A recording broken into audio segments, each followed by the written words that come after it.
Bonito día. Hoy llegamos al final de este interesante libro, Guía de Perplejos, de Maimónides, con ayuda de Hashem. Aunque ha costado trabajo y a veces se suspendió la periodicidad o continuidad de las lecturas, gracias a él hemos llegado al final. Hoy vamos a estudiar los últimos capítulos, son como 4 o 5, ya para concluir este bonito libro, ¿no? Está por acá, Guía de Perplejos. Y es muy curioso también que lo estemos logrando el día 14 de Nisan. Y como usted sabrá, es el día en que se conmemora la festividad de Pesaj. Para el mundo judío es cuando Dios sacó a Israel de Egipto, los llevó a la libertad. Ese fue su deseo, aunque al hombre le cuesta trabajo esa condición. No es fácil ser libre. No todos quieren ser libres. Se han adaptado, se han acomodado a sus creencias, a su estilo de vida, a su forma de hablar, a su forma de entender el mundo, y no quieren desafiarlo. Se aferran a lo mismo siempre. No están dispuestos a cambiar. Así que ese mensaje de Moshe, de la Torah, es para los que quieren cambiar. Por eso vemos tanta resistencia en nuestros amigos, con sus ideas, con sus doctrinas, no queriendo ser libres, sino defendiendo algo que, si quizá no es bueno, ¿no? Si quizá no es del todo equivocado, pero todo es perfectible en este mundo. Y eso es lo que estamos tratando de hacer nosotros, mejorarnos, superar el nivel que hemos alcanzado. Es muy bajo en realidad. Hay mucho por conquistar si lo lleváramos a los terrenos del lenguaje propio de la salida de Egipto. Hashem lo sacó para conquistar una tierra, un lugar donde ellos puedan estar libres, felices, alegres, experimentando prosperidad.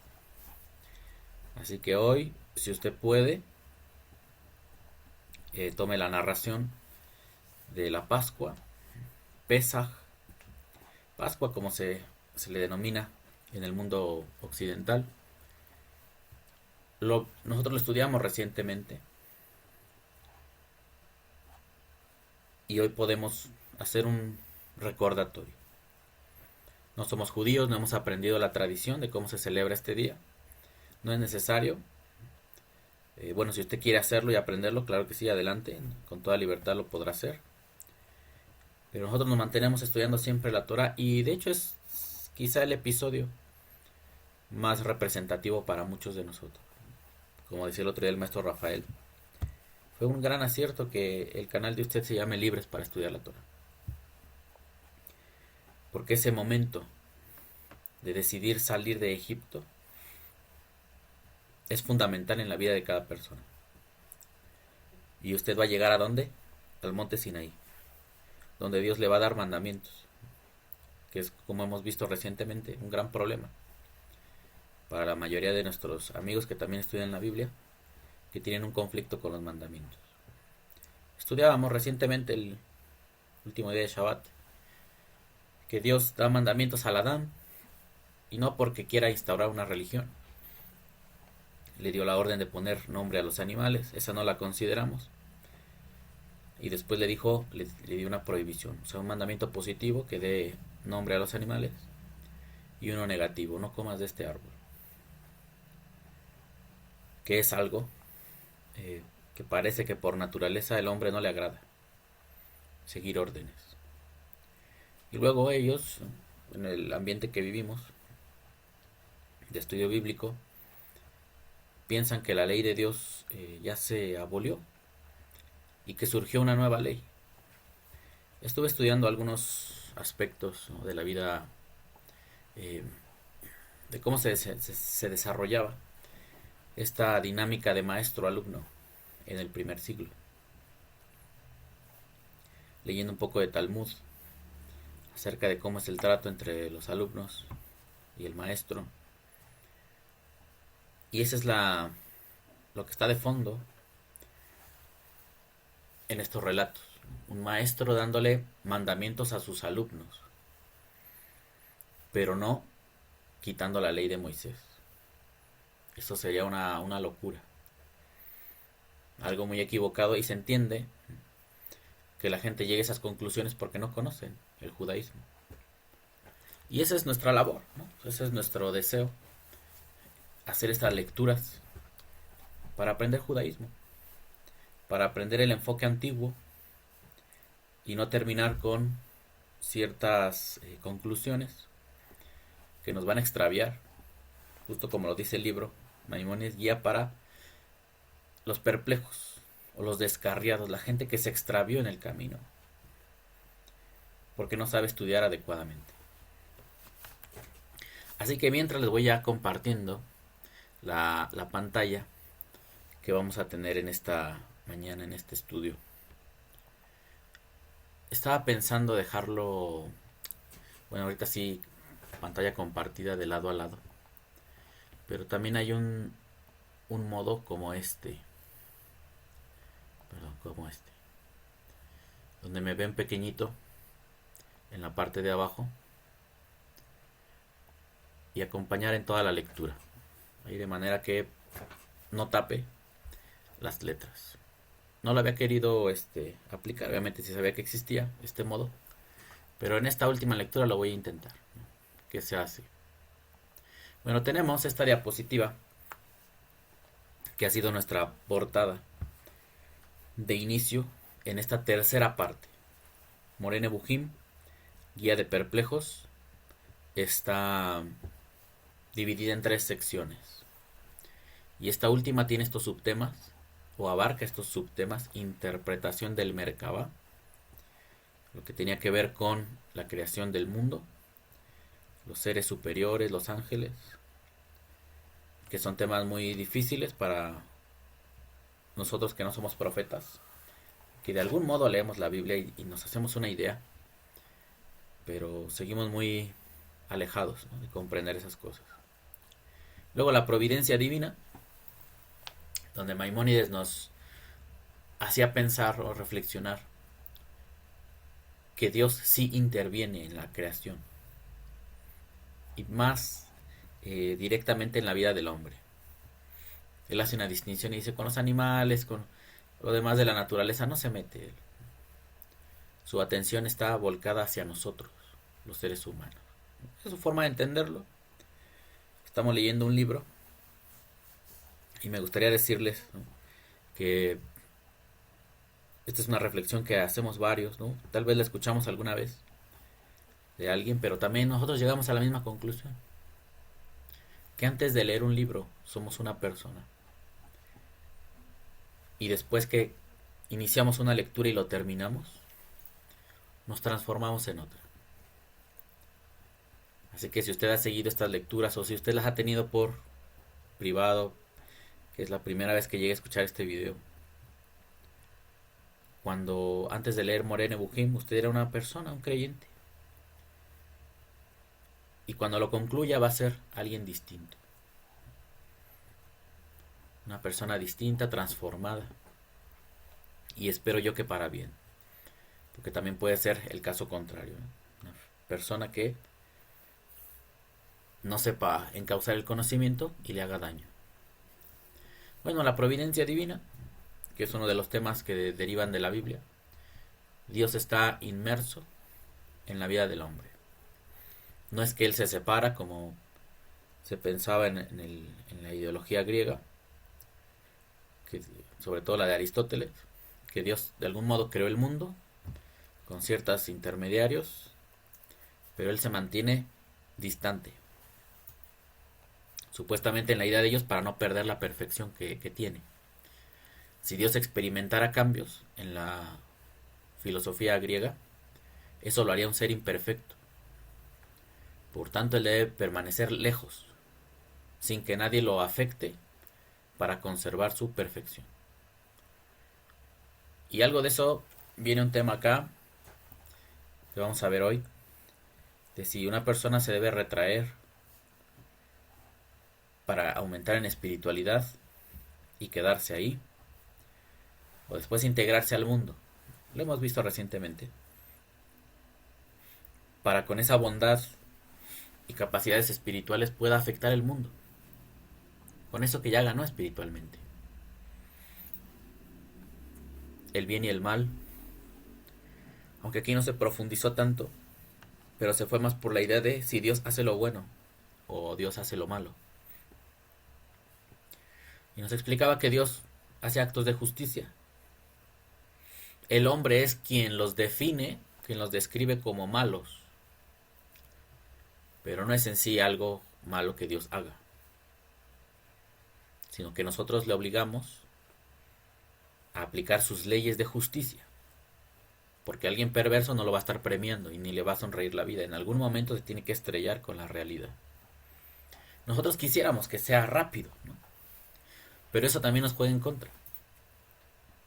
Porque si yo quisiera esa justicia absoluta, en el momento que yo falle, en ese momento yo tendría que ser azotado o destruido si es algo muy grave.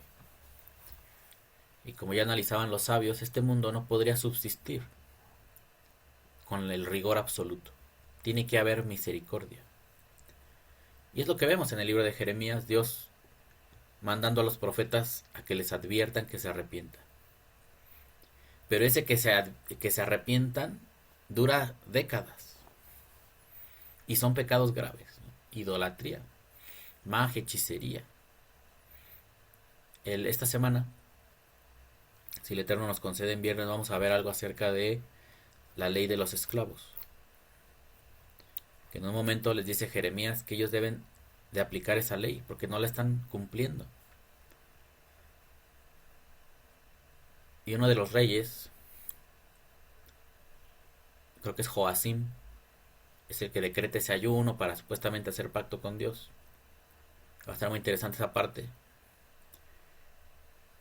Y supuestamente se comprometen a liberar a los esclavos y al poco tiempo los vuelven a esclavizar, ¿no? A los siervos hebreos. O sea, son leyes que ellos violaban sistemáticamente y la justicia de Dios no llegaba de inmediato.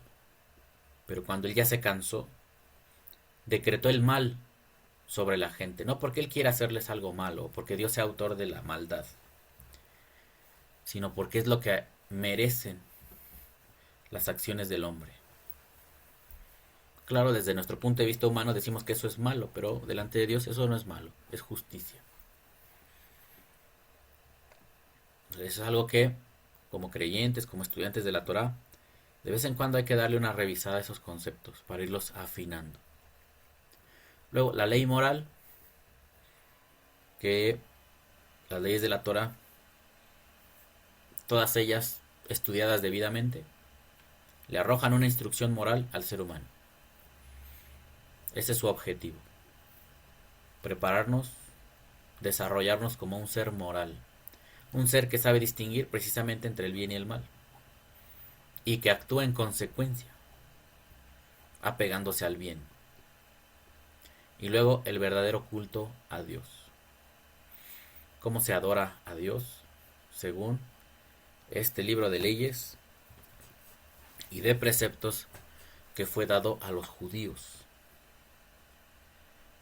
Vamos a ver acá. Pasamos a la siguiente diapositiva. Los temas van a ser estos. Capítulo 51, como usted puede ver, son 4 capítulos nada más. De cómo el hombre perfecto adora a Dios.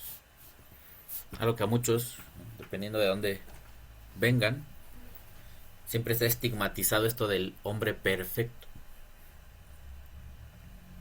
El hombre que es continuo, que está siempre atento a su espiritualidad, no es el hombre que nunca se equivoca, sino el hombre que está decidido todo el tiempo a practicar y a perseguir la espiritualidad, que no descansa, no desmaya, no se aburre, sino al contrario, cada día le haya más sentido a estudiar, a practicar, a comprender esos principios espirituales y hallar su demostración en el mundo. de cómo el hombre perfecto adora a Dios. Vamos a leer hoy en capítulo 51, en el 52, del temor a Dios, que es uno de los objetivos de la Torah. Que el hombre aprenda a temer a Dios. Cuando se observa que estas leyes son reales, que sí tienen un cumplimiento en el mundo, eso nos empuja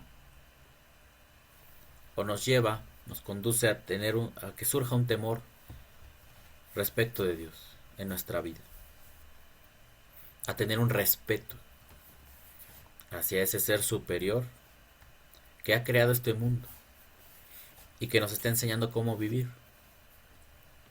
Eso es un respeto, un temor a Dios. Capítulo 53. ¿Qué se entiende por Gesed? Amor, aquí lo traducen como amor el Gesed, Mishpat, juicio, y Sedaká, rectitud. Son bases del pensamiento bíblico con las cuales se sostiene la ley: el amor, el juicio y la sedaká. Mucha gente odia los mandamientos, y lo vimos recientemente en una de las charlas de viernes, ¿no? De las exposiciones de los viernes. Personajes que se atreven a decir que la ley es de condenación, que la ley es de muerte, el ministerio de la muerte. Y yo les mostraba la obsesión que tiene esta persona, este personaje del primer siglo, llamado Saulo de Tarso, Pablo el apóstol, de todo el tiempo estar exagerando en la muerte para poder crear este discurso adverso a la ley. Y él venga con qué? Él tiene el espíritu, el ministerio de la gracia y todas esas cosas. Bueno, siempre ha existido estos componentes en la ley de Dios. El amor, que es el Gesed, la bondad. Podría traducirse mejor como bondad, la palabra Gesed. Ponerlo acá. Es una opción. Ahorita nos va a explicar Maimónides cómo se puede enfocar esta palabra, Gesed. Mishpat obviamente es juicio, porque se tiene que deliberar conforme a las acciones del hombre, en este caso los jueces, los encargados de la autoridad en esta sociedad israelita. Y la sedaká, que es la rectitud. Son los tres componentes de la ley de Dios, del pensamiento divino, de lo que surge de Hashem. No puro juicio, no pura condenación, como ellos lo hacen ver, pero sabemos que es parte de su trabajo. Hacer algo más grande, crear un problema, para después mostrar una solución, supuestamente ellos. Y que ya saben que yo critico duramente, ahorita porque no me estoy dedicando a estudiar Nuevo Testamento, pero ya lo estoy pensando seriamente, por toda esta confusión.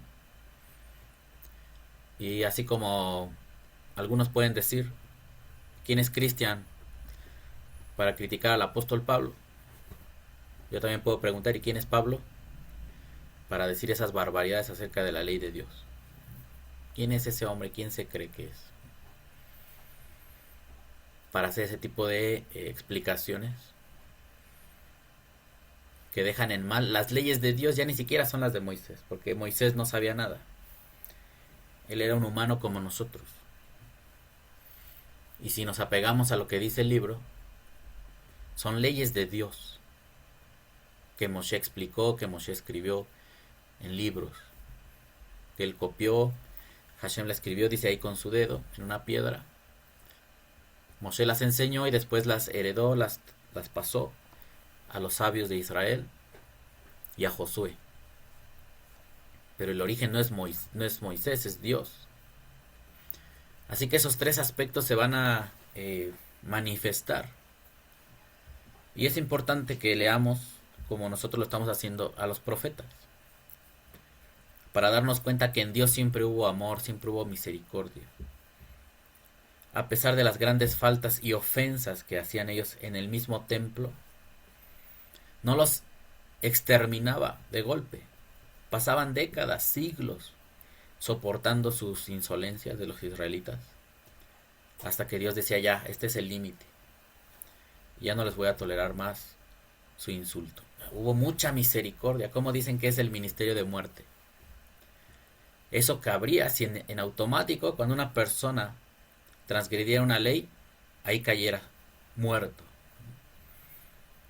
O cada vez que alguien cometiera un pecado grave, al llegar al Sanedrín o con los sabios de esa ciudad, en automático lo ejecutaran, sin piedad y sin misericordia.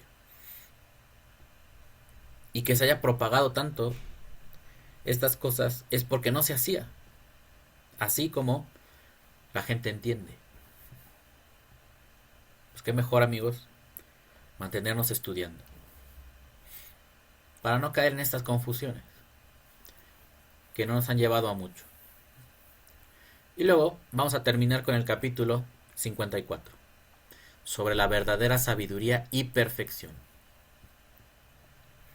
Hay que aspirar a eso, hermanos, a ser hombres o hermanas, sean mujeres sabias. Y busquen ser perfectos, busquemos ser perfectos. Respecto de mí mismo, no me tengo que andar comparando con otros. Yo quiero perfeccionarme, ser mejor que el Cristian de hace años, hasta donde pueda alcanzar los años de vida que Dios me deje vivir. No descansar sin ambicionar, ¿no? O no permanecer sin ambicionar la sabiduría y la perfección. Ya las cosas terrenales, esas ya están en su lugar debido. Todos las necesitamos. Queremos vivir cómodamente. Algunos somos austeros, podríamos decir hasta conformistas. Porque nuestra verdadera necesidad es la sabiduría y la perfección. Sabiduría para comprender este mundo y perfección para ponerlo en práctica y no dañar a los demás. Esto ya te habla de una conciencia distinta. Bueno, pues vamos a empezar. Tenemos aquí capítulo 51, de cómo el hombre perfecto adora a Dios. Leo la diapositiva y después el texto en el libro. Ya hemos hablado de los diversos grados de profetas. Ahora exhortamos a quienes hayan alcanzado el conocimiento de Dios, para que concentren en él sus pensamientos, que este es el culto peculiar de los que lograron entender las supremas verdades, los cuales, cuanto más reflexionan sobre Dios y más piensan en él, con tanto mayor afán se consagran a adorarle. Ahí está la primera idea. Este culto peculiar de los que lograron entender las supremas verdades, los cuales, cuanto más reflexionan sobre Dios y más piensan en él, con tanto mayor afán se consagran a adorarle. Seguramente que eso algunos de ustedes ya lo están viviendo. Hacer culto a Dios, para eso no se necesita un templo. Es una herramienta, existió hace mucho tiempo, donde se sistematizaron una serie de prácticas. ¿Con qué intención? Para que los antiguos israelitas que estaban acostumbrados a adorar ídolos, esa necesidad que tenían de un lugar físico la pudieran encauzar hacia Hashem. Y tuvo muchas restricciones para que no cayeran en idolatría. De haberlo acatado, se habrían liberado de su idolatría.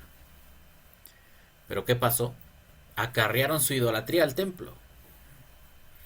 Y ahí es donde tenemos todos que tener cuidado. No se debe idolatrar el lugar donde alguien se reúna. Es un edificio. El culto a Dios es practicar sus principios espirituales, vivir en ellos. No ir a una iglesia, ir a una sinagoga, ir al templo de Jerusalén, en caso de que existiera. Todo eso puede perder sentido si la persona se extravía. Y como lo estamos viendo en Jeremías, dice: voy a destruir este templo. No sirve para nada, no sirve para su propósito. Esta gente no lo sabe usar. Al contrario, es un medio de idolatría. Así que hay que destruirlo. Y ya van 2 veces que se destruye ese templo, porque perdió sentido. Ya debió habernos llegado el mensaje de que el objetivo no es el templo, es una herramienta. Si te sirve para espiritualidad, qué bueno. Si no alcanza ese objetivo, mejor no ir. No vale la pena. Continuamos, dice: el verdadero culto y adoración a Dios solo es posible cuando se ha concebido previamente nociones correctas acerca de él. Un punto súper importante es lo que está diciendo Maimónides. Esto. ¿Por qué algunos dejamos de congregarnos en centros religiosos? Porque lo que se enseña ahí está equivocado.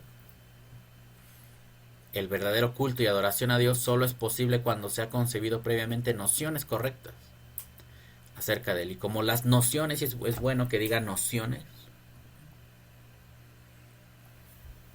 porque cuando nos ocupamos en este mismo libro y en otras charlas acerca de Dios desde la filosofía, entendemos que son nociones.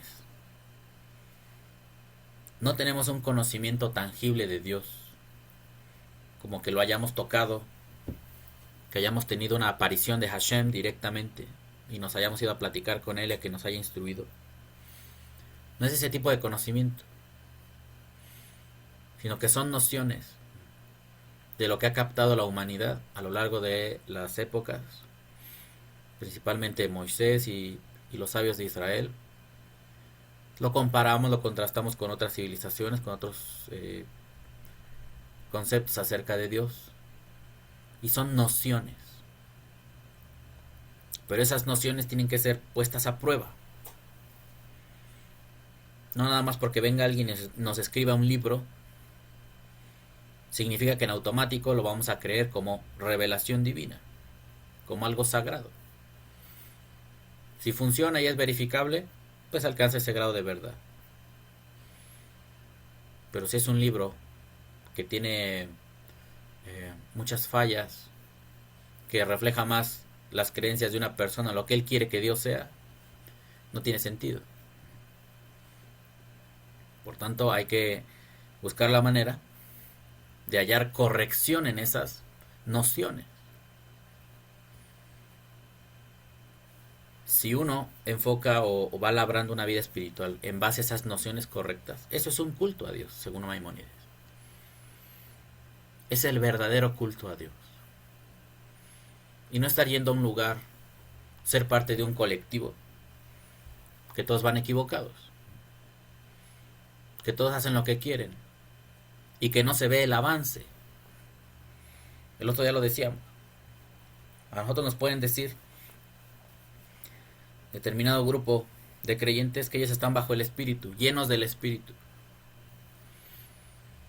y se odian entre ellos, se pelean, maldicen,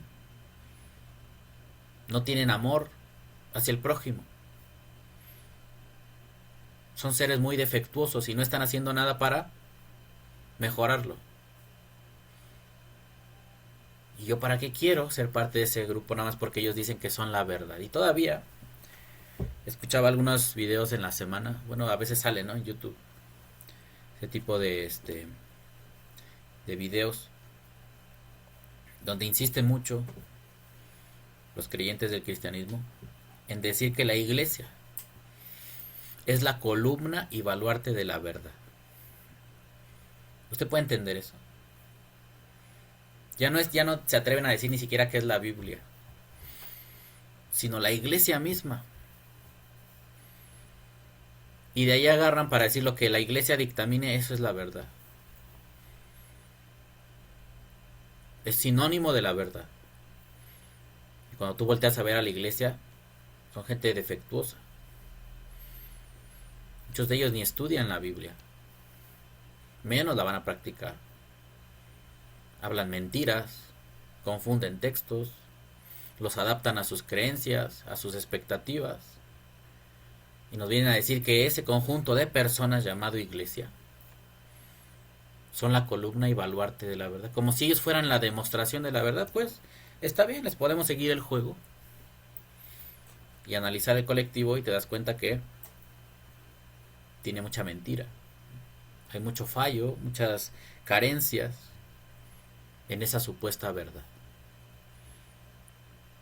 Les respetamos que ellos digan eso, que se crean sus cuentos, pero nosotros ya estuvo bueno de estar enredados en ese tipo de razonamiento. Hashem es la verdad. Ahorita va a haber unos versículos que vienen acá adelante donde diga que Hashem es verdadero, no la iglesia, no Israel, no el judaísmo.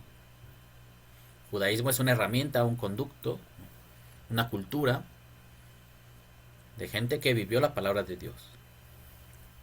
Y si lo estudiamos encontraremos cómo ellos vivieron la verdad de Dios. Y en otros casos fallaron. Pero no vamos a decir que Israel o que el judaísmo es la verdad. Son disparates. Bueno, seguimos, dice, y queda declarado que luego de adquirir el conocimiento de Dios, o sea, estas nociones, debe aspirar el hombre a servirle con dedicación suprema, llenando constantemente el corazón con el hambre de él, lo cual se realiza apartándose y recogiéndose. Esto ya nos pasa a muchos, por eso no dejamos de estudiar, no dejamos de analizar las leyes de Dios, pasajes bíblicos, profecías, y no profecías para adivinar el futuro, sino profecías refiriéndonos a mensajes de los profetas en los que intentaron corregir a Israel. A veces sí les preveían cosas que ya venían, pero eran las consecuencias de sus actos, no tanto como adivinos del futuro. Usted se da cuenta que ahorita en la guerra que hay entre Irán, Israel y Estados Unidos, es muy tentador que la gente agarre las profecías antiguas para tratar de predecir lo que va a pasar en estos momentos difíciles que está pasando el mundo. Es muy tentador para ellos, pero fallan, dicen cualquier cosa, y es muy decepcionante, ¿no? En lugar de estar invirtiendo el tiempo en conocer a Dios, para que nosotros mismos no seamos ese tipo de seres humanos que generan guerras, muerte, destrucción. Andamos jugando al adivino, al pronosticador, al agorero, que cree que la profecía de Jeremías habla de Irán y Estados Unidos, o la de Ezequiel, o la de Daniel, y etcétera. Y hacen sus cálculos y cuando fallan, dan vergüenza. No. El hombre, dice, debe aspirar el hombre a servirle con dedicación suprema, llenando constantemente el corazón con el hambre de él, o sea, con hambre de Dios, lo cual se realiza apartándose y recogiéndose. Esta es una estrategia, no es quedarse siempre apartado,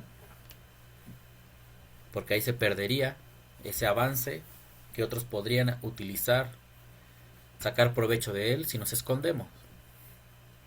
Si huimos de esta realidad, tratamos de huir de esta realidad tan a veces aterradora o intimidante. El conocimiento de Dios es para contrarrestar esa maldad, no es para irlo a guardar y esconder donde nadie lo vea. Pues ahí como creyentes tenemos que mejorar esa parte. Ahora, si paso al libro,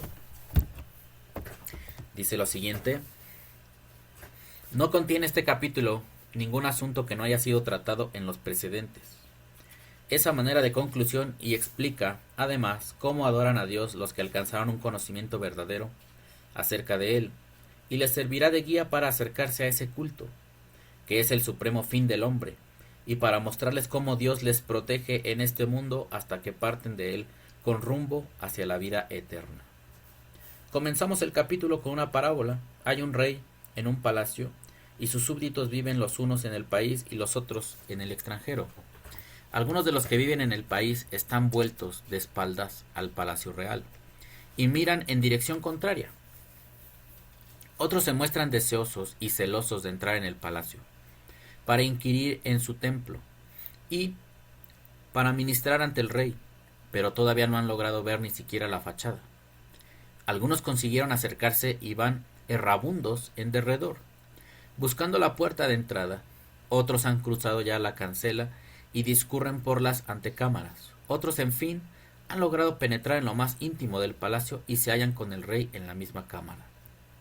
Incluso estos últimos no han visto al rey nada más entrar en el palacio, ni le han hablado de buenas a primeras, porque una vez dentro hubieron menester nuevos afanes hasta que consiguieron presentarse delante del rey, unos a distancia, otros a su vera, oyendo sus palabras o hablándole. Y ahora quiero aclararte el sentido de la parábola. Los súbditos que están en el extranjero son los hombres sin religión, tradicional u obtenida por indagación propia. Así los turcos que van errantes por el norte, y los cushitas que viven en el sur, y los que moran entre nosotros y son semejantes a ellos. Yo los considero como seres irracionales y no como hombres. Están por debajo de la humanidad, aunque por encima de los monos, pues tienen forma y figura de hombre y ciertas facultades mentales superiores a las de los simios. Bueno, aquí estas palabras son algo duras, ¿no? O bastante duras de Maimónides. Incluso hasta alguien podría decir que son ofensivas porque está comparando al humano con un animal. Pero si usted observa, ¿no? Dele un vistazo al internet, a plataformas como X, donde no censuran actos inhumanos que hace la gente cuando se pelea. Hay muchas escenas de peleas, a veces por infidelidades, a veces hasta por un pedazo de estacionamiento, o un hombre que está abusando de una mujer, golpeándola, agarrándola como si fuera un balón de fútbol a patadas. Usted no me va a decir que esos actos son divinos y que habla de gente muy culta y llena de Dios. Y si nos vamos a lo religioso, también todas las religiones tienen su aspecto oscuro, representado principalmente por sus líderes, y de ahí se sigue a los creyentes. Por tanto, sí hay, o sea, hablando no en un sentido ofensivo, sino sí es evidente que el humano manifiesta conductas animales, o peor que las de los animales, por debajo de lo animal. Y Maimónides diría, para el enfoque que le está dando a su tema, es la gente sin religión, la gente que más carece de Dios, de capacidad intelectual, es la que se comporta así. Seguimos. Los que viven en el país, vueltos de espaldas al palacio del rey, son los que tienen religión, creencias e ideas, pero se apegan a falsas doctrinas, ya sea que las adoptaron por indagación propia, ya que las recibieron de otros que los extraviaron. Por haber equivocado el rumbo, se apartan más del palacio del rey, cuanto más caminan, y son estos peores que los de la primera clase, tanto que en ciertas circunstancias puede ser necesario sacrificarlos para extirpar sus doctrinas y que no descarríen a otros. Es un punto dificultoso también esto que estaba planteando, porque ha sido de los episodios más crueles a los que se ha tenido que enfrentar la humanidad. Tener frente a ti hombres que hablen en nombre de Dios y que al tratar de instaurar, ¿no?, de establecer su particular pensamiento acerca de Dios, destruyen el mundo. alejan a muchos.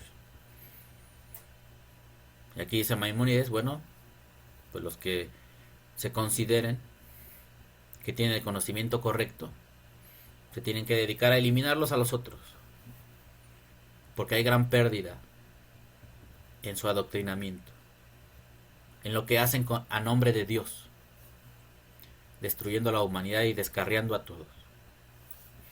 Tal vez por eso, y quizá nosotros seamos herederos de algún modo de esa confrontación.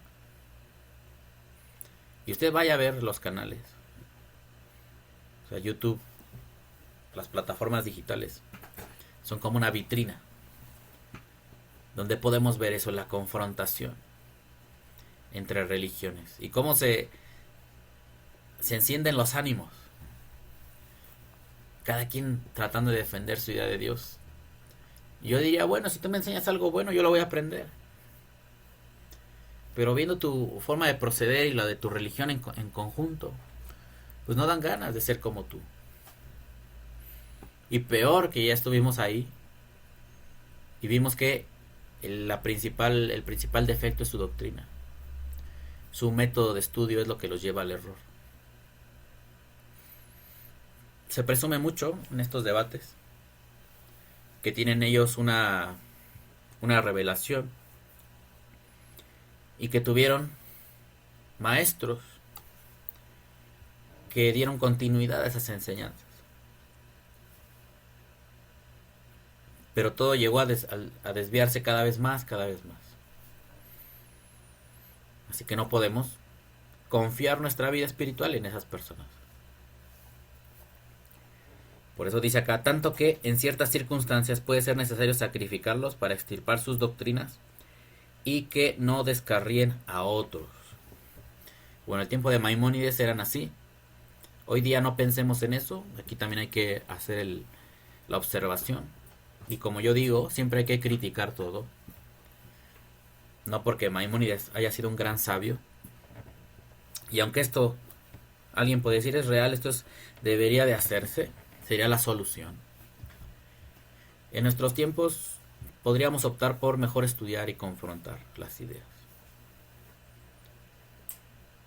Y es más efectivo hacer un buen estudio, claro, conciso, y demostrarle hasta con sus propios textos que se equivocan. Eso es más efectivo que eliminar a la gente o hacerles daño físico. Eso ya dejemos esa parte a un lado. Y si no a un lado, eliminémosla totalmente. Estar pensando que un día nos vamos a levantar a hacerle daño físico a alguien.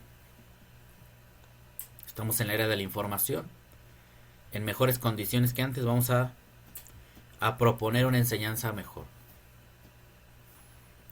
y con eso vamos a solucionar esta situación, este deseo del hombre por conocer al Creador.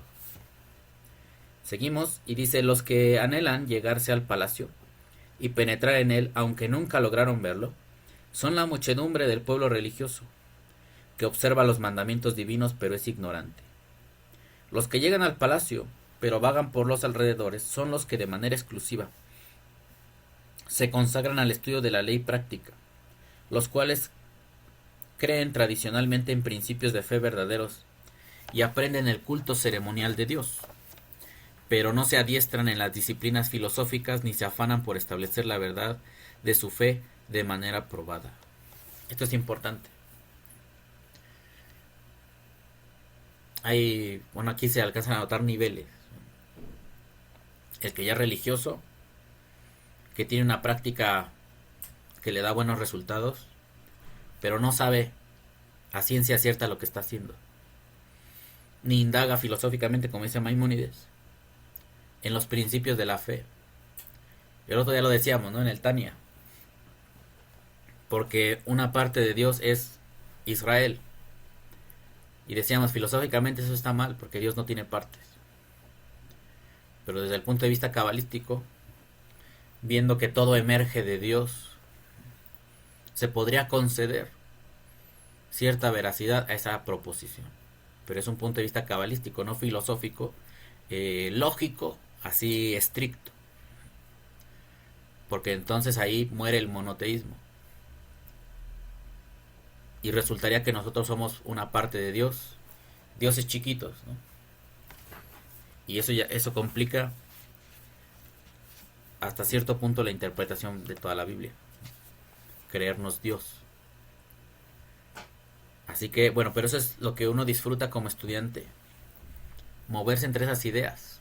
Y la mayoría de los creyentes no tienen tiempo. Están ocupados con sus hijos, con su negocio, con sus enfermedades, o viajando, disfrutando la riqueza que tienen, o padeciendo la pobreza, tratando de hallarle sentido a su vida. Están inmersos en lo común, en la actividad humana común, y no hay espacio para lo filosófico, no hay espacio para esa contemplación. Sigue, los que comprendieron la tarea de indagar acerca de los principios de la religión son los que lograron penetrar en la antecámara. Sin duda pueden ser clasificados en diferentes grados. En fin, los que lograron hallar una prueba para cada cosa que puede ser probada, los que tienen verdadero conocimiento de Dios hasta donde cabe alcanzarlo, y se hallan cerca de la verdad, en cuanto la verdad es asequible, son los que llegaron a la meta y moran en el palacio en compañía del rey. Eso es lo que uno trata de hacer o de permanecer ahí, ¿no? En el estudio, en el mejoramiento, en la superación personal, espiritual. Aprendiendo hasta idiomas bíblicos, ¿no? O el idioma bíblico que es el hebreo, tal vez arameo, un poco. Reflexionando sobre los conceptos, el uso de las palabras. Y cuánto de ello se ve reflejado en la realidad. O cómo se lleva eso a la realidad. Ya estamos en una posición diferente a cuando éramos creyentes, que íbamos cada 8 días a la iglesia, a escuchar lo que nos dijera el líder, cantar unas alabanzas, dar un poco de dinero y regresarnos. Y esa rutina ya salió de nuestra vida. Ya nos dedicamos al estudio. Todos los días, no nada más el domingo. Ya Dios tiene el espacio más grande en nuestra vida que cualquiera de las demás actividades. Ya nuestro mundo cambió en función de Dios. Seguimos por acá. Constituyen la clase de los profetas. Uno de ellos alcanzó tanto conocimiento y centró de tal manera sus pensamientos en la idea de Dios, que de él pudo decirse, y estuvo con el Señor 40 días. Éxodo 34:28, que sería Moshe.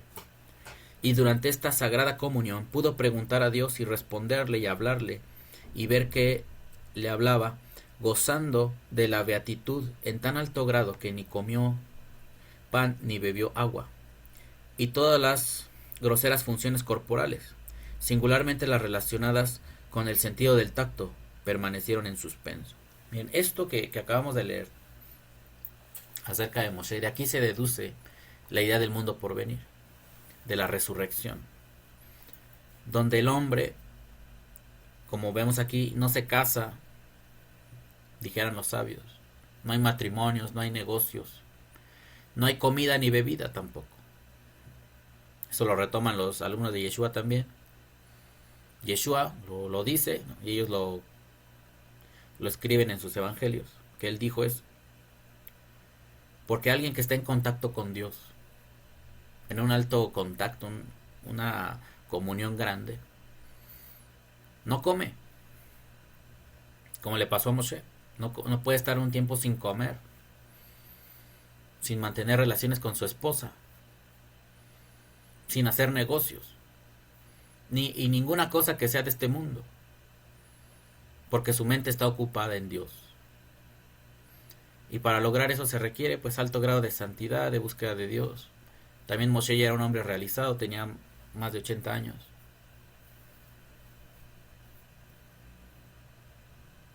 Y a veces tal vez la juventud a nosotros nos impida acercarnos a él en ese grado, porque queremos todavía viajar, estar con nuestra esposa, emprender un negocio, viajar por el mundo, estudiar ciencias, cosas terrenales que no están mal, pero ocupan un espacio de tu vida que podría tener Dios. Y está bien, es válido. Moshe lo logró cuando ya era un anciano, un hombre de 80 años en adelante, ¿no? Ya todo lo que había tenido que vivir como joven, experimentando el mundo, eso ya lo había vivido. Así que estaba en el mejor momento para contemplar enteramente a Dios. Y de estas características, ¿no?, del acercamiento a Dios se desprende que en el mundo por venir las cosas terrenales no van a tener sentido, porque el hombre va a estar enfocado a Dios. ¿Vale? Para que cuando lean sobre esos temas sepan de dónde viene, de la conducta de Moshe. Dice, algunos profetas solo consiguieron verlo. De estos hubo quienes se acercaron y quienes le contemplaron desde lejos. El Señor se le ha aparecido en la lejanía. Jeremías 31:3. Ya hemos hablado de los diversos grados de profetas. Ahora exhortamos a quienes hayan alcanzado el conocimiento de Dios para que concentren en él sus pensamientos, que este es el culto peculiar de los que lograron entender las supremas verdades, los cuales cuanto más reflexionan sobre Dios y más piensan en él, con tanto mayor afán se consagran a adorarle. En cambio, los que piensan en Dios y pronuncian a menudo su nombre, sin tener de él otra idea que la que su imaginación les dicta, o alguna teoría de prestado, son como los súbditos de la parábola que permanecían fuera y lejos del palacio real. Ni pronuncian de veras el nombre de Dios, ni de veras piensan en él, pues lo imaginan y hablan no corresponde a ningún ser existente. O sea, lo que imaginan y hablan no corresponde a ningún ser existente, siendo invento de sus imaginaciones, según lo hemos demostrado al tratar de los atributos divinos. Fíjese que la mayoría de las peleas entre creyentes es por lo que imaginan que Dios es, por lo que piensa cada secta, cada movimiento, se imagina a Dios. Y nosotros, o al menos es mi pensar, mi deseo, que podamos interactuar entre creyentes. Y el hecho de no pelear, si logramos eso, es porque no está en el centro nuestra imaginación de Dios, sino que podamos ir a lo concreto, a lo que se vive, y ahí es donde muchos grupos compartiríamos varias cosas, que hemos llegado a conclusiones muy semejantes. Pero cuando empezamos a atribuirle a Dios cosas que Él no es, y que ni se pueden demostrar, que nada más es la creencia de determinado grupo, y este grupo dice esto, y este grupo dice el otro, y el otro le entendió diferente, y el mismo versículo, y así, pues está sobre la mesa la imaginación de todos, y cada quien va a luchar por demostrar o por imponer la suya, su imaginación. Y es lo que está diciendo Maimónides. Los que ya tuvimos quiero pensar así, ¿no?, que tenemos un grado de madurez, ya ni nos ocupamos de esas cosas. Si lo tenemos que hablar, lo decimos, explicamos, esto es así, no concuerda por esto, aquí hay esta observación, usted analícelo y seguimos. Tenemos que decirlo, claro, abordar ese defecto, o ese aparente defecto en la lógica de cómo se plantea la espiritualidad, pero no nos vamos a quedar ahí peleando, lo señalamos y seguimos adelante. No hay por qué detenerse en eso. Continuamos y dice: el verdadero culto y adoración de Dios solo es posible cuando se ha concebido previamente nociones correctas acerca de Él. Una vez que habéis alcanzado el conocimiento de Dios y sus obras, por vía de indagación intelectual, comienza el consagrarse a Dios y el intentar acercarse a Él, robusteciendo la inteligencia, que es el vínculo que a Dios nos une. Por eso dice la Escritura: a ti te fue mostrado, para que supieses que el Señor es Dios. Deuteronomio 4:35. Aprende pues hoy y medita en tu corazón que el Señor es Dios, arriba en el cielo y abajo sobre la tierra. Deuteronomio 4:39. De tal suerte la ley, con toda claridad, expone que el más alto y excelente culto divino, a que refiere este capítulo solo es posible luego de haber adquirido el conocimiento de Dios, porque se ha dicho aquello de amar al Señor tu Dios y servirle con todo tu corazón y con toda tu alma. Deuteronomio 11:13. Bueno, también en el 6, ¿no? El Shema Israel también habla de esto. Deuteronomio 6:4, 6:5 y 6. Y como ya hemos enseñado en varias ocasiones, el amor que el hombre tiene a Dios es idéntico al conocimiento que de él alcanza.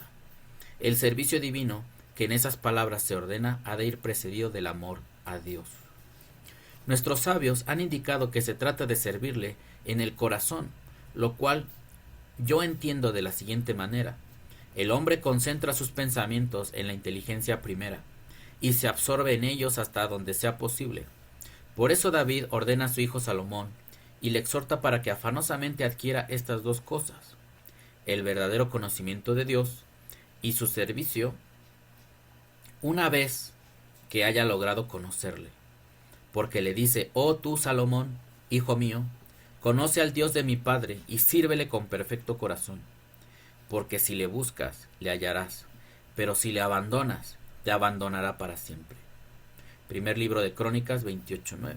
Fíjese cómo David aconseja a Salomón. Ya conocemos la historia. Este hombre empezó bien, Salomón. En su desarrollo, después llegó un tiempo que empezó a hacerlo todo mal. Y parece que al final se arrepintió. Y reconsideró que después de todo lo que indagó y buscó y se adentró en la magia, en la idolatría, en tantas cosas que él quiso saber, llegó a la conclusión de que la labor del hombre es guardar los mandamientos de Dios. De Dios. No dice que guarde los mandamientos del Mesías, eso ni existía. Nadie estaba enterado de eso. Por tanto, es seguir los preceptos de Hashem. Esa es la sabiduría, en eso recae la sabiduría del hombre y el objetivo de la vida pasajera que todos tenemos acá. David le da el consejo, pero eso no significa que Salomón lo iba a hacer caso. David cumplió como padre, aunque él no fue tan sabio como Salomón. Diríamos acá, no se necesita ser tan sabio para entenderlo. Nosotros, si tendemos a esta sabiduría, a esta búsqueda incansable, tengamos esa precaución. Por muchas cosas que podamos descubrir en este mundo, siempre va a haber algo más que aprender. Después lleguemos al punto: mi objetivo en este mundo, en esta vida, es obedecer a Dios. Sus leyes ya están dadas ahí, ya están expuestas. Hay que regresar a ese, o mantenernos siempre en ese objetivo. ¿Puedo aprender un montón de cosas? Sí. Pero regreso al origen para no perderme o hasta depravarme como Salomón. Seguimos. La exhortación se refiere a la concepción intelectual y no a las imaginaciones, porque estas no se llaman conocimiento, sino lo que viene al pensamiento. Ezequiel 20:32. Esto se habla mucho en filosofía, sobre todo ahora que estoy leyendo Crítica de la razón pura. Bueno, entre los muchos libros que estoy leyendo, es lo que trata de expresar Kant o Immanuel Kant, ¿no? ¿Cómo surge el conocimiento? Porque es lo que él quiere: encontrar conocimiento universal, válido, que no esté interferido por las creencias de la gente, por la imaginación. Y hasta donde voy ahorita en el principio es que es pesado su terminología. Él dice uno de los primeros conceptos a priori, que cualquier persona puede acceder a él y que no va a estar contaminado, ¿no? O interferido por la imaginación del hombre, es el espacio.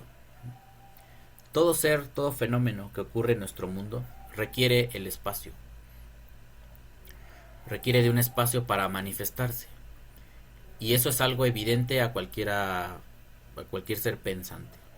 Así que yo no necesito inventarme, aunque lo pueda hacer, pero son conceptos a priori universales, que no surgieron porque alguien se puso a inventar el concepto de espacio. Está ahí. Y es absolutamente necesario para pensar cualquier cosa. Hasta Dios. Ahí ya después iríamos a la reflexión filosófica. Si Dios necesita un espacio para existir, o Dios mismo sería ese espacio donde existe todo. Ya ven. Ahí podríamos ir ya avanzando a otro punto si metemos la palabra Dios. Y luego se pasa a lo del tiempo. El tiempo es donde él dice, suele verse como una condición también a priori, un concepto, pero resulta que no, o al menos en su análisis, o lo que yo pude entender, él dice el tiempo sí está sujeto a la percepción humana, totalmente interviene nuestro entendimiento para definir el tiempo, o a tener la noción de que existe el tiempo, depende de la necesidad del hombre. No es algo que existe en realidad. Se ve como algo fundamental, sí.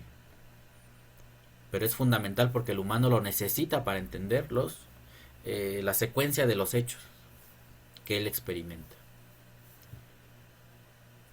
Ese razonamiento que él tiene, por eso le llama crítica, es analizar todo e irlo despojando de las imaginaciones del ser humano. Y en la Biblia es muy fácil hacer esto.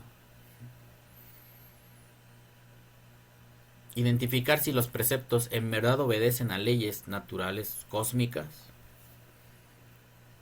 o surgieron determinadas líneas del texto por causa del hombre.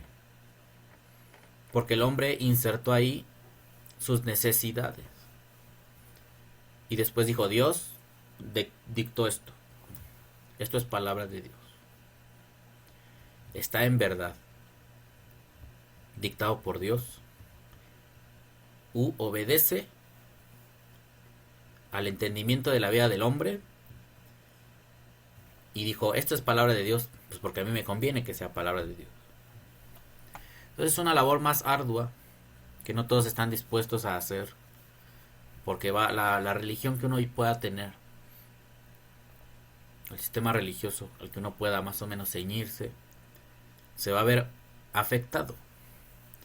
Y es lo que muchos no quieren. Yo por eso el otro día hice una crítica a Pablo, porque luego dicen que los rabinos nos dijeron. ¿Qué te dijeron los rabinos, Cristian? Para que dejaras de creer en Jesús. No me dijeron nada. Analizando a Pablo, sus incoherencias, uno llega a la conclusión de que lo que él habla está incorrecto. Yo apreté un botón donde él decía, Gálatas insensatos, necios, ¿quién los cautivó y los insulta? Y unas líneas después les dice que hay que corregir con mansedumbre, siendo educados, no ofender. Es lo que él hace. Él es el peor ejemplo de eso. Y no está justificado. No está justificado lo que él está haciendo. O sea, es contradictoria su enseñanza. Es un tipo, no quisiera ofenderlo, ¿no? Pero luce como mal de la cabeza. No concuerdan sus ideas. Dice que los creyentes tienen el Espíritu de Dios. Pues déjalos. Si se quieren ir al judaísmo, que se vayan. Si el Espíritu de Dios no les dice nada, significa que está bien. Pero pasan dos cosas. O tienen el Espíritu de Dios y no les dice nada que la circuncisión esté mal, entonces deben hacerlo, porque el Espíritu no les alertó de nada. Y la segunda, nunca tuvieron ningún Espíritu Santo. Y por eso son engañados por los judaizantes. Pero ninguna de las dos quieren aceptar. Pues ¿cómo yo voy a estar sometido a ese conjunto de incoherencias que habla este hombre? Y las demás que puedan estar presentes en el resto de libros del Nuevo Testamento. Es que, ¿qué te dijeron los rabinos? Los rabinos ni siquiera estudian el Nuevo Testamento. Como para que ellos vengan y nos enseñen Nuevo Testamento. Y menos van a estudiar griego. Es que ellos, ¿qué les importa el griego? Son indagaciones, investigaciones que uno tiene que hacer. Ningún rabino se va a meter en eso. Esa es una misión personal, hacer ese tipo de críticas. Entonces tenemos los elementos para dejar fuera, cuestionando exigentemente esos planteamientos de estos creyentes del primer siglo. Pero la gente no quiere hacer ese esfuerzo.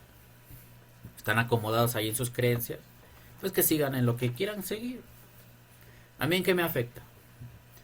Pero llega el momento en que uno lo tiene que analizar y tiene que hablar. Seguimos. Nuestros sabios... a ver dónde me quedé.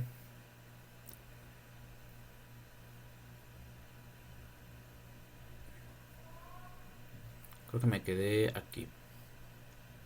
Deuteronomio 11:3. Y como ya hemos enseñado en varias ocasiones, el amor que el hombre tiene a Dios es idéntico al conocimiento que de él alcanza. El servicio divino que en esas palabras se ordena ha de ir precedido del amor a Dios. Nuestros sabios han indicado que se trata de servir en el corazón, lo cual yo entiendo de la siguiente manera. Creo que esa parte ya la leí. Es cierto, ya habíamos llegado a donde dice Salomón. Primer libro de Crónicas 28:9. Entonces avanzo. La exhortación se refiere a la concepción intelectual y no a las imaginaciones, porque éstas no se llaman conocimiento, sino lo que viene al pensamiento. Y queda declarado que luego de adquirir el conocimiento de Dios, debe aspirar el hombre a servirle con dedicación suprema, llenando constantemente el corazón por hambre de él, lo cual se realiza apartándose y recogiéndose. Por eso todo hombre piadoso debería buscar el alejamiento y la reclusión, no asociándose con los demás, sino con los casos en los casos en que fuere necesario.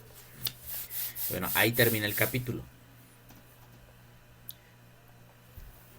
¿Qué les pareció? Muy bueno ya para ir terminando este libro, ir concretando los objetivos.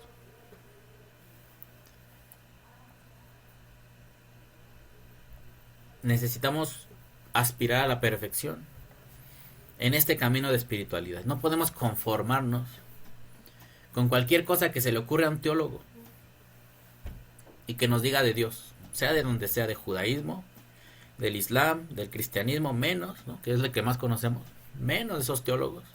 Son los peores, a mi forma de ver las cosas.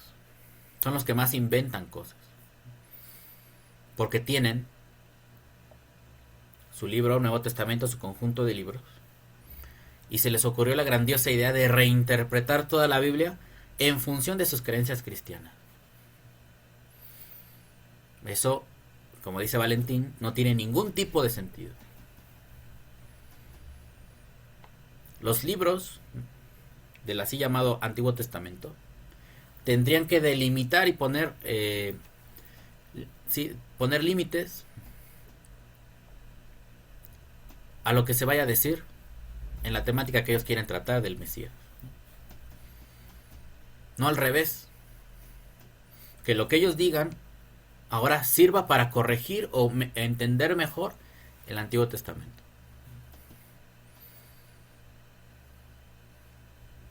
Eso está incorrecto.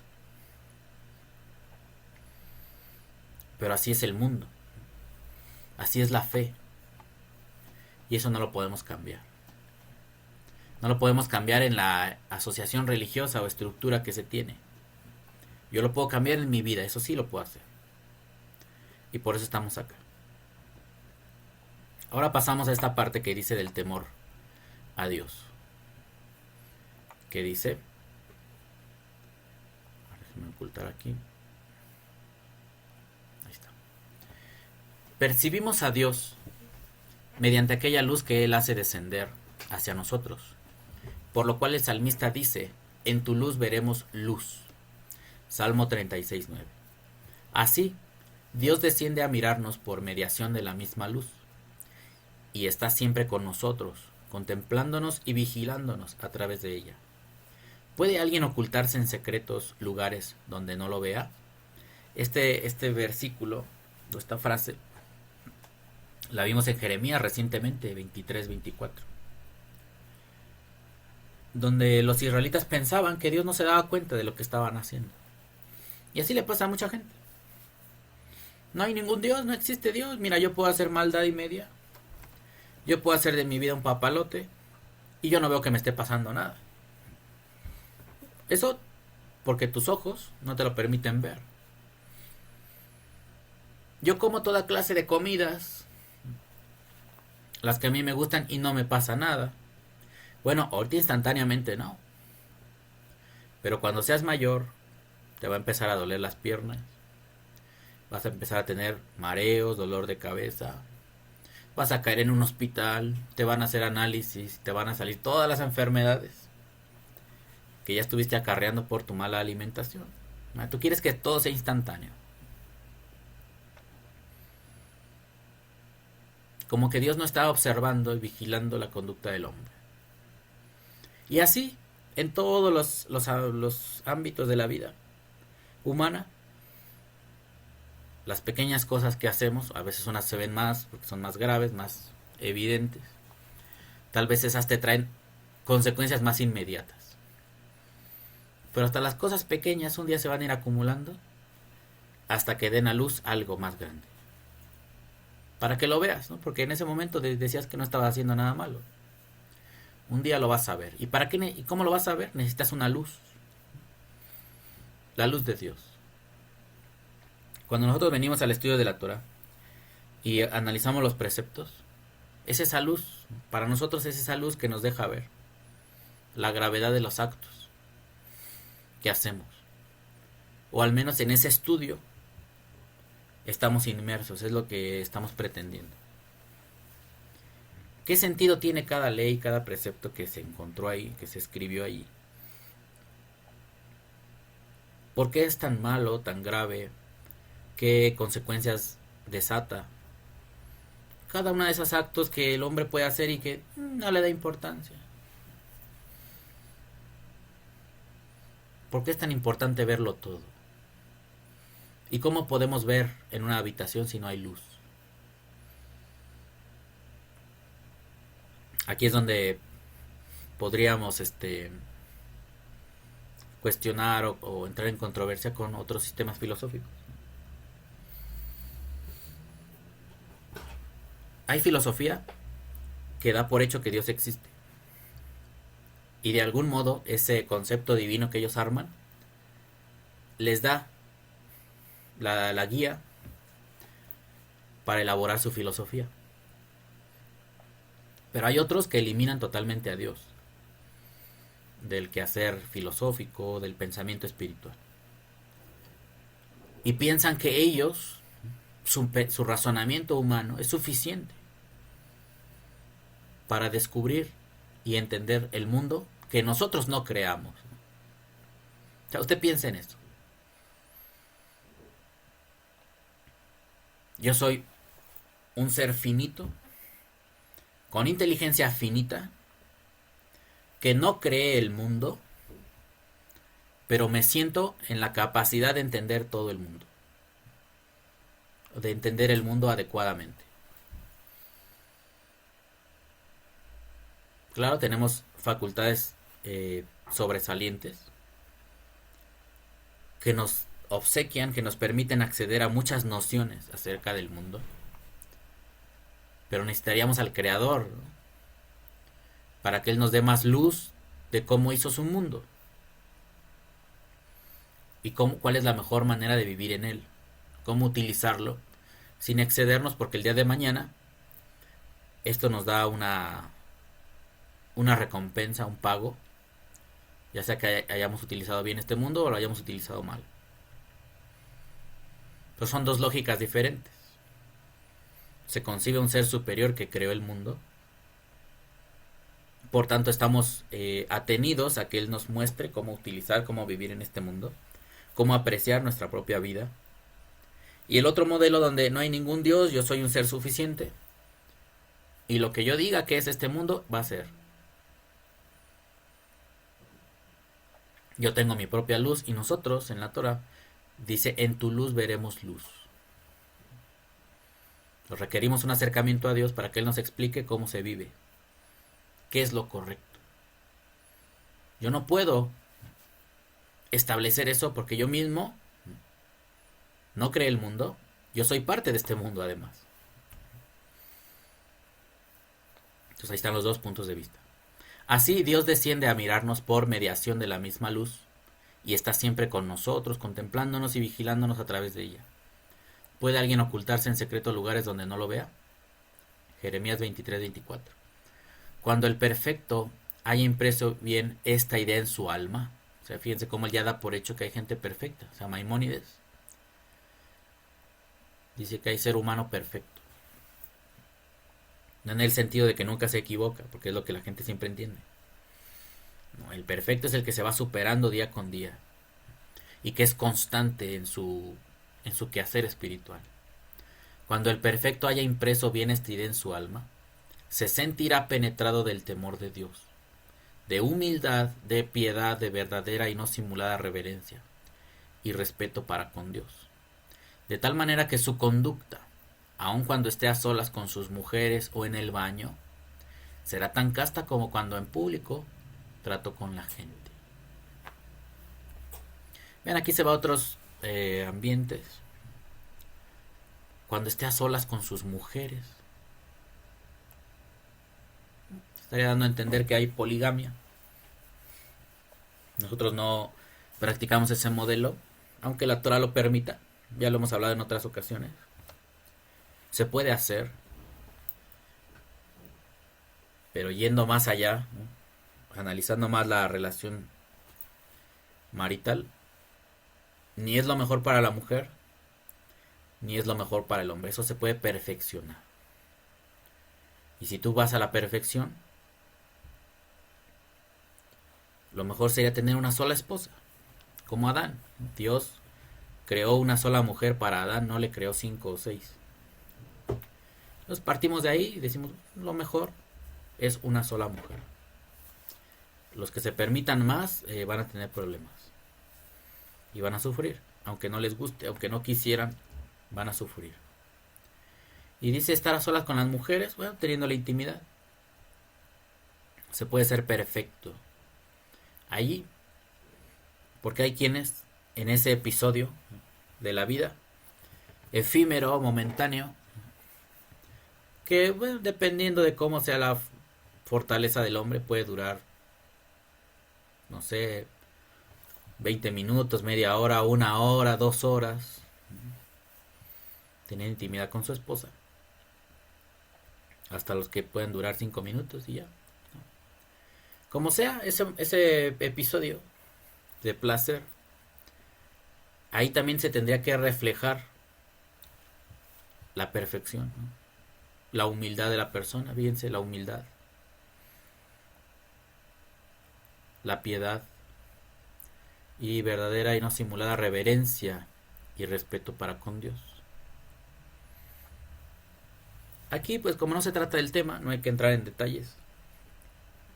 Si usted es casado, sacará sus propias conclusiones. ¿Cuál será la mejor manera, en un sentido espiritual, de llevar a cabo o de practicar ese aspecto de la vida placentero? Hasta incluso en el baño. Hay preceptos o hay reflexiones que hace Maimónides en el Mishneh Torah, el tomo 1, donde él dice que hasta para hacer del baño, pues uno tiene que retirarse a cierta distancia donde otros no lo oigan. Pues porque es algo bochornoso a veces, ¿no?, el acto de ir al baño. Y no hacerlo en público cerca de donde están los demás porque pues es incómodo, ¿no? Hay que hacerlo con recato, con cierto pudor. Esa situación. Dice, será tan casta como cuando en público trató con la gente. Por eso vemos, no sé, ahora que hay que se habla mucho del abuso hacia la mujer.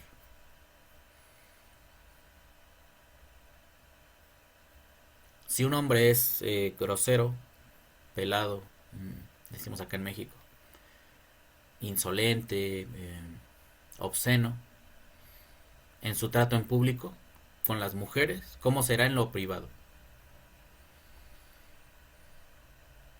Es muy fácil desviarse en esos ambientes, en esos aspectos de la vida. Todo el tiempo, ¿no? En nuestros trabajos conocemos gente que está hablando así. A las mujeres les hace les habla con palabras obscenas, groseras, lujuriosas. Eso no está bien para nosotros. Nosotros no hablamos así a las mujeres, ni a las del mundo, ni a las, obviamente, ni de nuestra creencia, ni a nuestras esposas menos. Las vamos a tratar de esa manera. Y cuando digo nuestras esposas, lo voy a aclarar acá, no es porque yo tenga varias, digo nuestras esposas pensando en varios hermanos, que cada uno tenemos una esposa. No se vayan a ir por otro lado diciendo que yo tengo, pensando que yo tengo varias esposas, nada más tengo una. ¿Vale? Y ella fue la segunda novia que yo tuve, hasta eso. A mí me habría gustado tener una sola novia y que esa novia fuera mi esposa. No fue posible. Bueno, fue hasta la segunda oportunidad. Y ahí me quedé. Fue mi esposa. Es mi esposa ahora. Y así quiero estar. Y aquí abajito tenemos el versículo. Ki imha mekor hayim. Porque contigo está el mekor. ¿Qué es la palabra mekor? Fuente. Fuente. De hecho, las empresas, estaba viendo ahora en esto de la guerra, las empresas que desalinizan el agua en Israel se llaman Mekorot. El nombre de la empresa se llama Mekorot, que es el plural de esta palabra, Mekor. Vamos a ponerlo aquí. Mekor. Una fuente. Fuente de vida, aquí te habla fuente de vidas, en plural.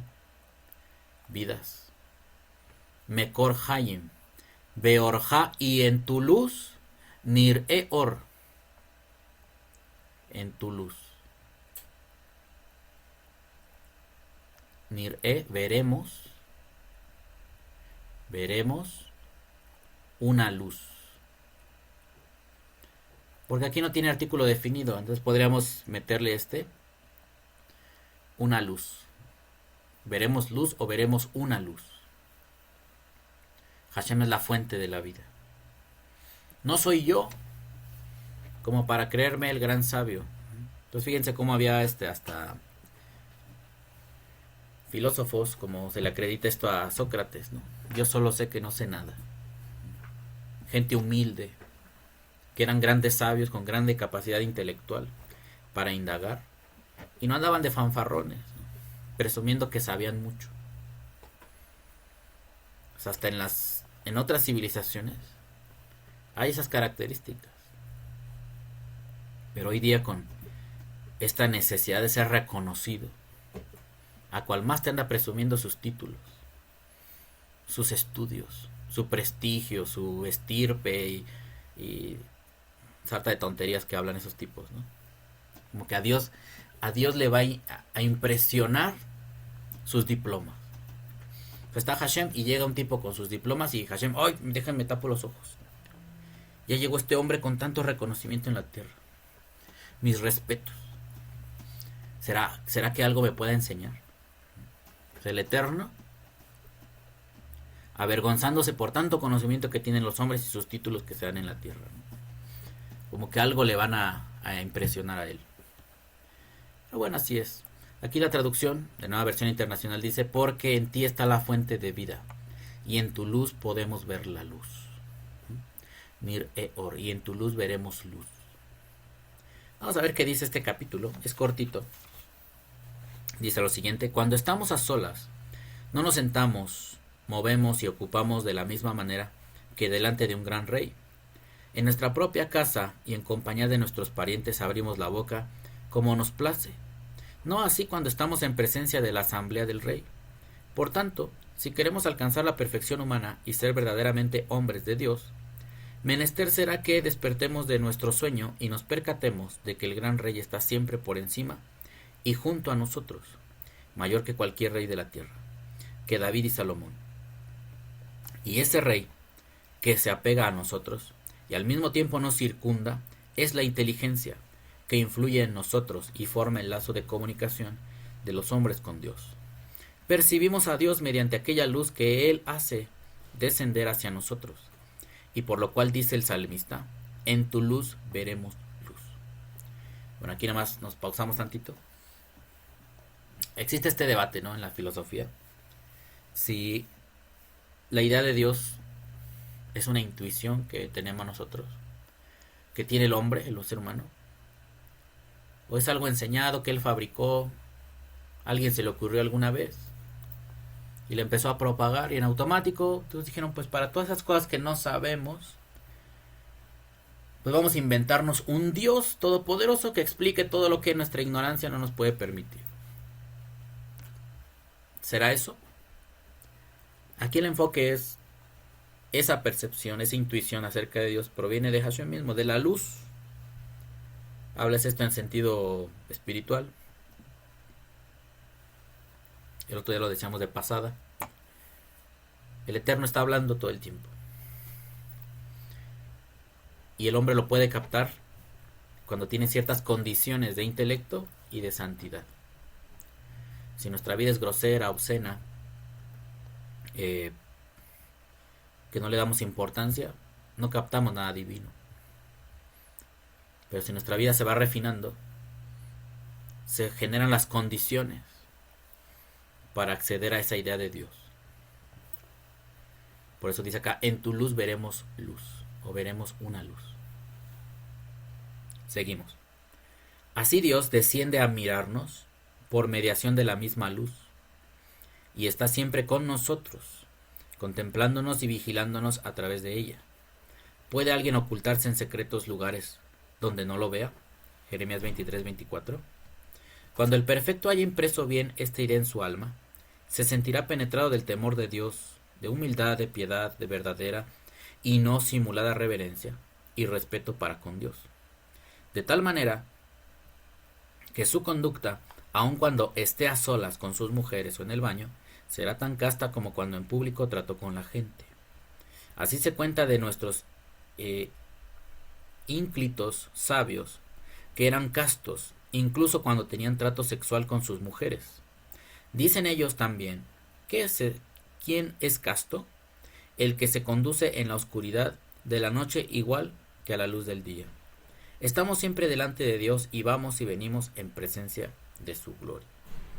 Bueno, del trato sexual siempre sale a relucir, porque es un momento en donde la persona se puede permitir, ¿no?, dar la licencia de hacer cosas locas, ¿no?, de hacer cosas que su imaginación luego le dictan, que no las haría delante de otros, estando en su juicio, delante de otros. Y hay unos que a través de la sexualidad dan rienda suelta a esas partes de su ser que están distorsionadas. Eso genera pues un interés en el estudio de la mente del hombre. El otro día yo les comentaba así también de rápido, cuando hablábamos de la prostitución, no sé si fue la vez pasada, la última lectura que tuvimos, o la antepenúltima, ¿no? La última o la penúltima, perdón. Les decía yo que en Japón, pues ya la prostitución es formal, es un trabajo, y cada compañía tiene ciertas reglas. Y cuando este chico de Japatonic TV, Naka se llama, entrevista a una de sus amigas, le dice, oye, pero qué situación, ¿tú qué opinas de esto, no? ¿Quiénes son los que más vienen acá? Y decía ella que los hombres casados, ¿no?, es parte de su público, de los clientes que ellos tienen, porque como Japón es una sociedad muy conservadora, algunos de ellos tienen sus fetiches, sus fantasías, y eso no se lo van a proponer a sus esposas, porque es indigno, puede ser degradante, humillante para la mujer, y les da pena proponerle esas cosas a sus esposas, y prefieren ir y contratar a una prostituta donde les den rienda suelta a esas situaciones. Es algo muy raro, complejo, poder estudiar qué es lo que hace que surja en la mente de ellos eso, ¿no? El interés por esas cosas. ¿Será que se sobreexponen a la pornografía?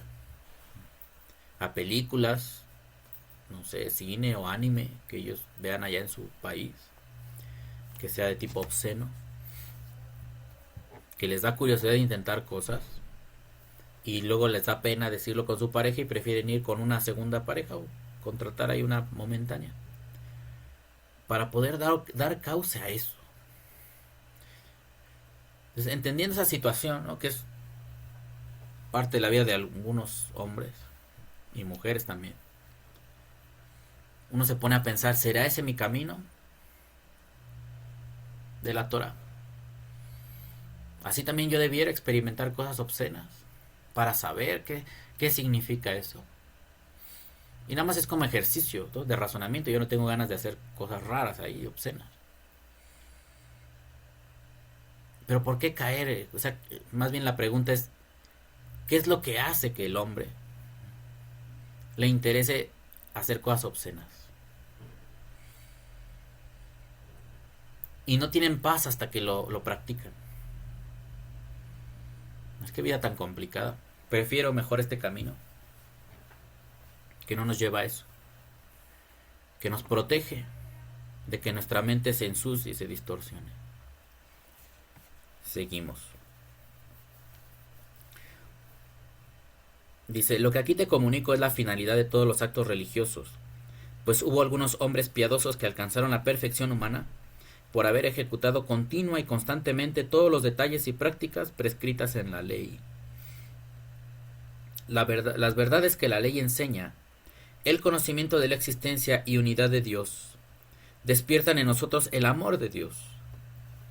Ya sabes cuán reiteradamente nos exhorta a amarle, y amarás al Señor tu Dios con todo tu corazón y con toda tu alma y con todas tus fuerzas. Deuteronomio 6:5. El amor y el temor de Dios se adquieren por dos medios distintos. El amor es fruto de las verdades que nos enseña la ley. En cambio, el temor de Dios se produce merced a las prácticas que la ley prescribe. Bien. Muy claro para nosotros, los que estudiamos la Torah, que de ahí surge el amor a Dios. Si la quitáramos,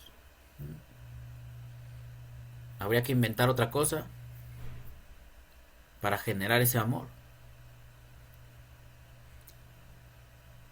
Pero da la casualidad que ese es el medio que recibió Moshe para que el hombre ame a su Creador.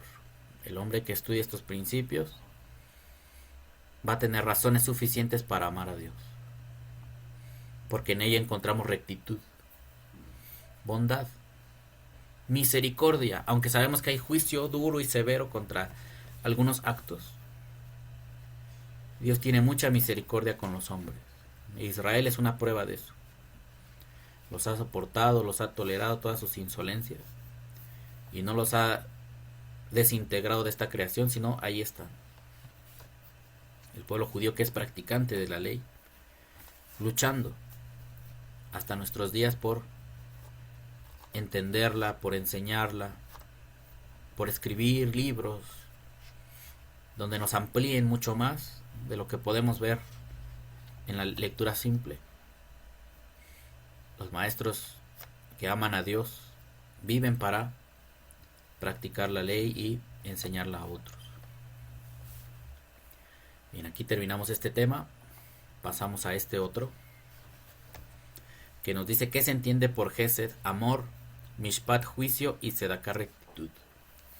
Vamos a tener dos diapositivas. La primera dice: Gesed denota exceso de alguna cualidad moral. Se emplea para hablar de una benevolencia extraordinaria, dada a quienes no estamos obligados, y otra a quienes sí lo estamos. Ya ven, el Gesed, como les decía, se puede traducir como amor a veces, pero no es lo correcto, como bondad a veces, pero tampoco es lo correcto, sino lo que dice Maimónides. Gesed es una expresión que indica que hay algo en abundancia o en exceso. Hashem es Rav Gesed, es muy excesivo, si quisiéramos ser muy literalistas. Pero siempre esto del Gesed está enfocado a cualidades positivas. Es muy excesivo en bondad. Es muy excesivo en amor hacia las personas, en tener paciencia. En verdad, Hashem es excesivo en su veracidad. Hashem excede todas las cosas buenas que tiene para el hombre, las da por miles.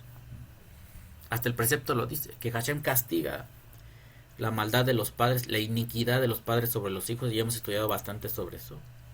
Esas conductas heredadas de los padres hacia los hijos se las transmiten y siguen haciendo lo malo. Castiga hasta la tercera y cuarta generación de los que andan imitando a sus antepasados que hacían maldades. Pero tiene gran bondad o gran exceso a los que le aman y guardan sus mandamientos. Ya ven, sus mandamientos, los mandamientos de Dios. Está muy claro ahí. Y si usted los guarda, si usted los estudia, los medita, usted va a empezar a notar ese gran exceso de bondad en su vida. Ese exceso de prosperidad, de inteligencia que Dios le va a ir dando para actuar sobriamente en este mundo. Dios no da poquito, Dios da mucho siempre. Y aquí tenemos un ejemplo en este versículo donde nos dice Hasdei Hashem Askir. Hasdei es el gesed de él, el exceso de Dios. Recordaré Askir. Tehilot Hashem que al kol asher gemalanu. Recordaré el gran amor del Señor y sus hechos dignos de alabanza. Berraftov, y es en gran manera bueno. Levet Israel, con la casa de Israel. Entonces aquí dice Berraftov. Fíjense, este gesed, este exceso que él tiene es la bondad. Esta palabra que está aquí. Bondad. Se ve reflejado en eso, en la bondad que Dios tiene hacia quién. Levet Israel, a la casa de Israel. Asher Gemalam, que Rahamaiv.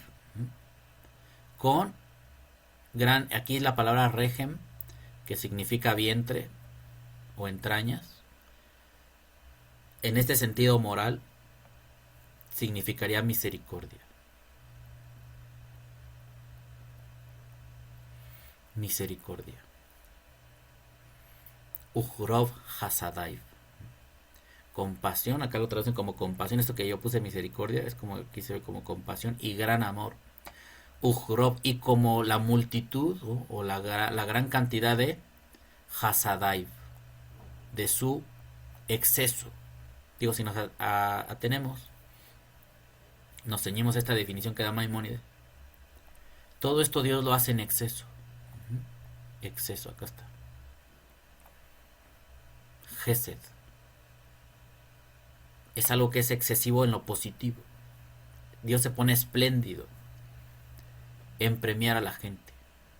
No hay pobremente de, mira este Cristian o Valentín o Michelle o alguno de ellos está estudiando la Torah. Les voy a bendecir ahí un poquito. Un poquito. Para que sientan que lo están haciendo bien. Él bendice mucho y en todo. O a eso proyecta. Tener éxito en esta labor espiritual que él pide, bendice mucho a la gente. No escatima, todo es de él, todo este mundo es de él, bendice a la gente.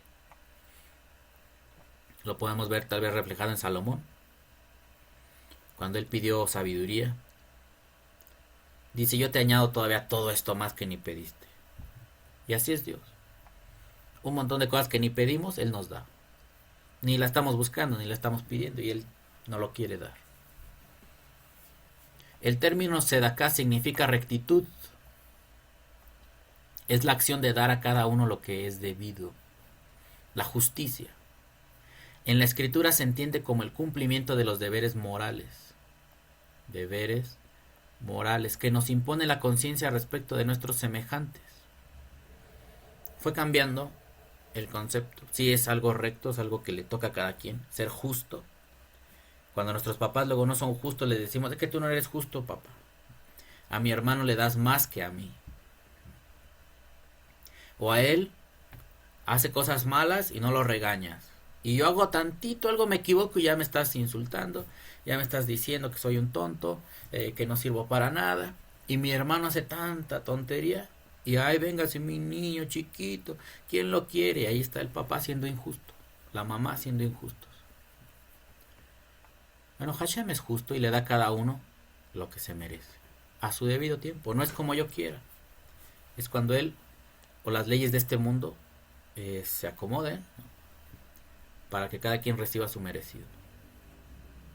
Pero esto después pasó a una comprensión moral que nos impone la conciencia respecto a nuestros semejantes. Fíjense, aquí tiene Devarim 6:25, dice, y si obedecemos fielmente todos estos mandamientos ante el Señor, nuestro Dios, tal como nos lo ha ordenado, entonces seremos justos. Uzdaka. Fíjense, para aquellos amiguitos que luego no leen la Biblia y nos dicen que la justicia no la da Dios por la ley. La justicia no es de la ley.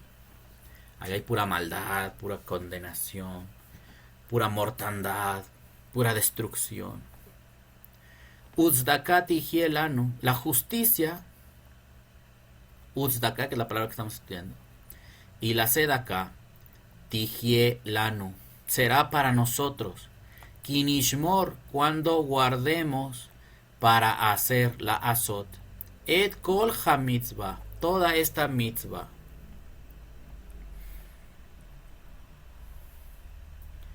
Aquí apreciamos otra cosa más importante. Vamos a ampliar aquí.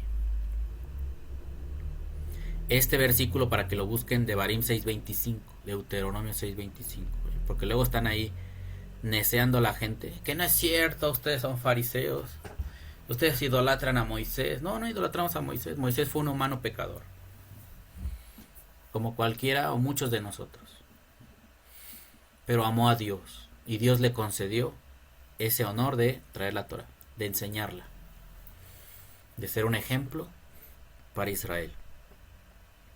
Y todos sus pecados, pues Hashem se habrá encargado de darle su merecido, porque también era un humano. Nosotros no idolatramos humanos o gente, no hacemos eso. Aquí pasa algo, dice Uzlakati hielanu kinishmor la asot et kol hamitzvah, para que guardemos, para que guardemos para hacer et kol hamitzvah. Aquí habla de una mitzvah, como que todo lo que está, ese plan que se está revelando, o que Moshe les mandó, en momentos hace ver que todo en conjunto es una mitzvah.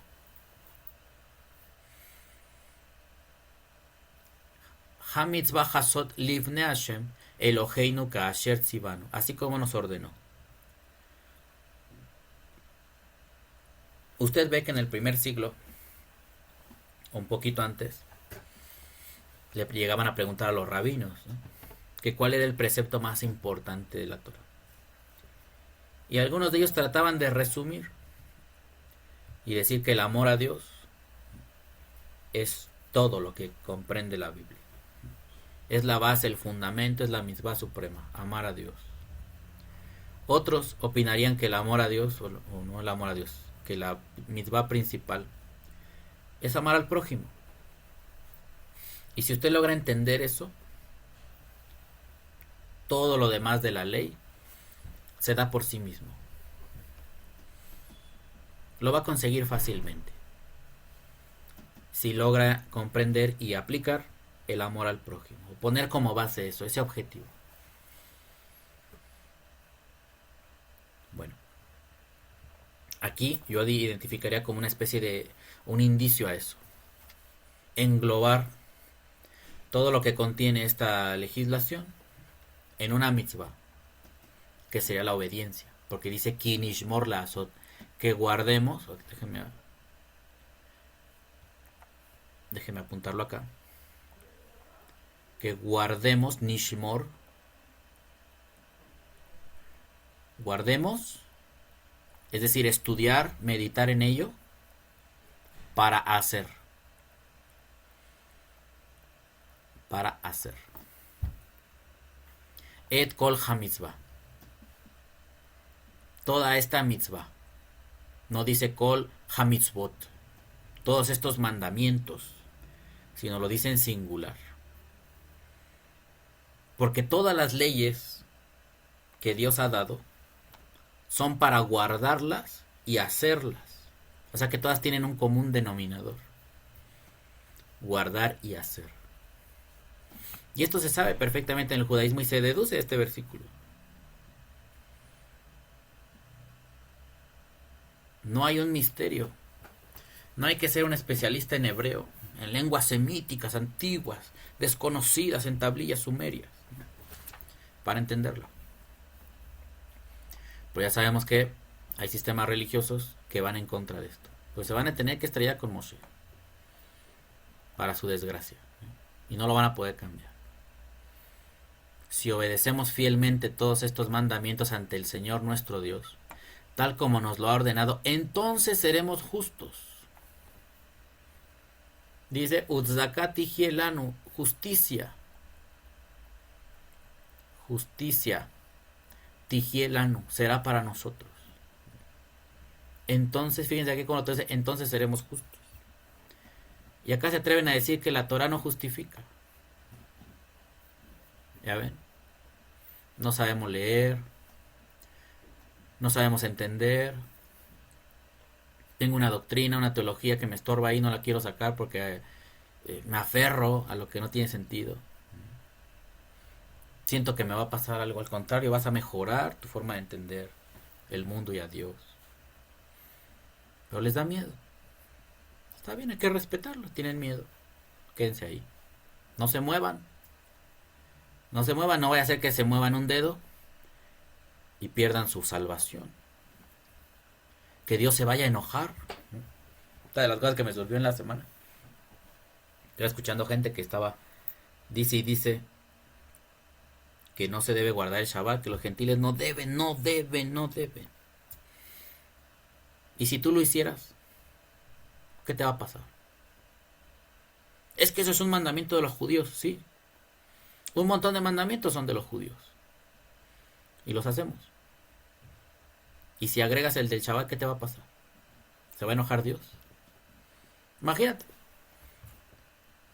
Queriendo que muchos judíos guarden el Shabbat, o por lo menos se acuerden que existe, y no lo hacen, lo ignoran olímpicamente. No les importa.